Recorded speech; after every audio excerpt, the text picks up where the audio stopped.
Blueprint. There's a Obabit me and you mobia when it you there. I know what you now. And then quickly, Yanshe, Yana, DNA, no man for you. It me a crab befi be yenny ade. And ye, Susu say, Infidia, Cassia, Binamode, and it me ko yenny feet said ye be home care. Any other, I don't know, sanity, Dr. George Mamisha say through. Yo, and I pay me chair a tea for na blueprint DNA, Yasamba Biom Hedi, information papa, Ebema Wasumdre, Musaka Wasumdre Abro. Na blueprint DNA organization, ye home services. Now, home service nature say, Upese we DNA test. Right. Now, so Udibra or society no munti. Umpese. Ubeye ama obia hu say uye DNA test, right? Because e be na scandal be DHR na affect your political career, na affect your social life, na affect your professional career no. Enunti no ya ye beba wo nchen ofie na ya be take sample no ofie na ye akoye lab na akoye test no lab. Okay. Into hana pese ye hye nso say ye ba ofie na ye be take you sample and ye be collect you sample na ye nye test no ofie ho. Oh, okay. Ye the sample no be call ye lab na mo akoye no akoye test no na ye send the report na bre wo ofie boko abra obia ehun say DNA test na waye. Oh, okay. And I say ebia bibinti untimi free ofie emba your office ama umbe test no ya ye be to ofie and I say wo office and I say be bia opese ye hia obia no e be hia wo ho na ya pick your sample na dia akoye lab akoye testing no e wo yen lab na the report na Abril. Oh, near simple. Yes, say be a nantia kokra uni time or bit me aye. Sanity at your convenience. Yes. Oh, okay. Wow, that's great. Now and now no be can say DNA kra no more kids be.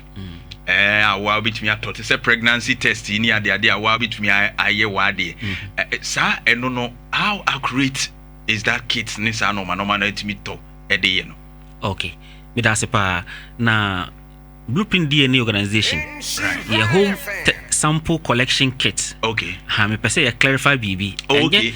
Home testing kits. A home sample collection kit. Oh, okay. Aha. Enti a box kitwa simple. Which media show bottom kura dia kofi. Oh, okay. Enti uko shell shop bia obenya bi. Utwa your instruction nugu ho. Okay, shell shop na. Yes. Purchasing. On say your shell fuel station. Yes. Your shell bibre. Yes. Shell fuel station. Obenya bi. Yes. Uko omu shops na. Oh, okay. On say shell fuel station bia no omu shop bi. Okay. Yeah. I say supermarket. Exactly. Okay. Into urasa shop na. Ubenya ye home sample collection kit no. Okay. Ota instructions no go ho. Your telephone number nso go ho. So kind instructions na wonti ase afre ye ba guide o as to how to collect the sample. Enti u collect sample no wi a e be kire de obeye na wa package no kama na wa sa de abrayen anase na wa freyen na ya beje na ya collab akoye testing no. Enti a sample collection kit and yet testing kit. Oh, that's fine. That's fine. Edmond, yenhwe say oba wanyem say bibi am fans wanyem mema mienu no no ma bogala no one day na oboy no why confused. Bema is ko catch no pa sa akwa besimi enko na menko hwese ye wo a eno so yasem trick ben obetumi dia fa na kwan ben obetumi afa so ade ne ye be ya ma no ma na hu sa abofro dan de yem no eye kwakuma enu ana se ebia kwabran ponsa dia. So me da say your test option be a friend on prenatal non-invasive paternity test. Okay. I don't know, so oba for a bosome be watching echi. That's 2 months. 2 months. Now watching. Okay. 2 8 weeks. Yes, another 2 months. Okay. I know say na be fa ma me no moja no. Na ya sa fa the sample free nanum. Na ya fa my papa for no so sample. Ti wi na ya separate akwa ne DNA na free ma me ne DNA. Wi na dey atoto papa for no dey no nchen. Na ya ye DNA no. Ti na wa remember your man so den was wonko. No onye enye ono a. Chinchina was wonko no. Kwa be na be fa so abetumi enye bibi dia ye wa bra be ma bia nani kura ma no ho so. All right, so with that one in there my many the compose you say be fa the samples. Yes. Right, ti my many be ba ye asoe ho. Okay, they be papa no so benya ni toothbrush ana send in samore ana ni trinwi kura no de aba na ya extract DNA na film na de atoto abofra ne de no. na ya hwese ne papa na say enye ne papa it's me and animore yes is it the umuzi etwa odi a enye schedule no ba ne koji na mama sanfanka ho say mama sanfanka ho say on say obi afri abusuam right obi ho a na busia na ofri mu no ye obi ho a ofere ne pa oh okay ha enti bibi sa no na say ya kan na abrante no ompese obeti ase a oba no obetimi de asem na akodan nipa na ofere no no a oye na busia sa nipa no ye be take ono ne sample oh okay okay tibema na makra e bia ne wo fa bi ana se ni be agi atum se wo me de meye enti ye be take sa nipa ne sample ne cross match against abofra no say it may establish say papa we are testing e oye abofra we wo fa okay ana say ni soa ene ne match ya na say abrante na ewufie ho sanity enti o yire ho jinjina atwa say me nkokora ye betimi de wunua sample a we be ma na say oba ana say wo papa sample ana say wo mahame sample na dey establish uncle ana say auntie and I say grandfather and I say grandmother relationship with the child. Not why. Oh okay. Enti enye gidigidi. Wanya ni brush. Wanya ni more and I say ni tinwi. I say onanka sansi omba odi ni nua bi a wote asemase. Ombra na empeke ne sample. Bet me establish. Wow. And your member mu dwane kura no a solution ho. Because ko obi ho anasem tintini menko menya me. Ye be fa wofa. Ye be fa nua ba ye de ye be hu se wo. Na how long na so obi twen? Ansa no akoye DNA no. Em say immediate one waka 8 weeks no. But a try a problem ana. Me pacho enye problem. Oh okay. Nanso eya etade nsunsuanso bebre eba achire. Oh okay. Oba fafru within the first 8 weeks now wo opportunity say obe DNA test. Okay. Want me anya na just say you still have the responsibility say obe hwe oba no nyinsan mu. Na wo mu abofra no hwem kopim say obe nyini.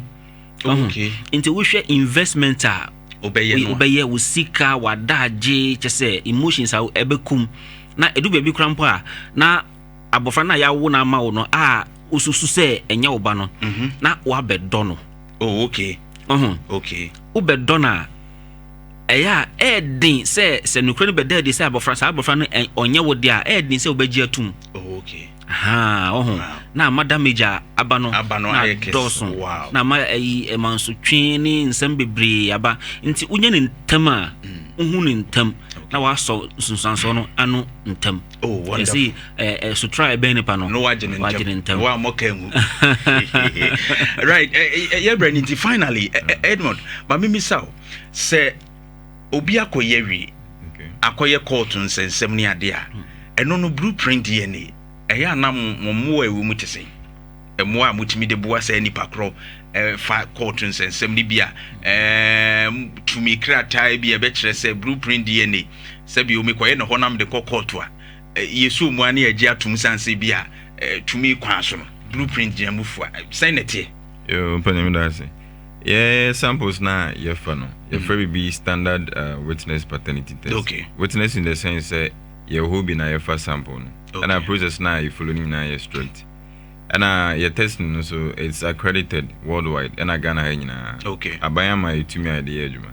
Wow. This is na kokota itimi bejrem na say bia judge and a lawyer FRS mechima itimi bejrem. Okay. Ya chim say oh sample we fa na ya so ya that's it. The report na ba no e genuine betimi issue. Na ye na so dey abu asem of course. Amano ni nyina on betimi omagye atum. Ni nyina. Oh wow. Wow. Ti wo de abusunya se wutie ba bia wo bia no blueprint aye krado omutumi krata no mo kwan aha ni overseas nyina ombetumi de akwa ko defend aye bibia Dr. Josh. Yes. Mom fam contact ni ntudwane locations na afi yemfenwi. Okay. But I say Blueprint DNA organization you say afananyi na Ghana ha your head office ewo Dansoman. Esanso East Legon office kese pa fufra yesin wo ho. Na Kumasi ha yewo Asafo Eben KSTU campus no. Okay. Na your number 0547 11 39 57 0547 11 39 57 afin so pese wo kin kan ye hunsem nyina na wo hu adwumaku a ya wetumi akọ www.blueprintdna.org blueprintdna.org. www.blueprintdna.org. Alright. Wobɛtumi anya yɛho nsɛm nyinaa wɔ hɔ na wo ne yɛn ade nsawosoɔ kama. Yedase. Dr. Dosh ne Edmond. Nyame nhyira mo. Nhyira wo nso. Nti DNA no say wo be ma no dwane kora na yɛbɛba bɛfa wo fa. Wo nua ba wo mu nyinaa yɛbɛtumi ayɛ ama na yɛ nhyira 104.5 Sokoban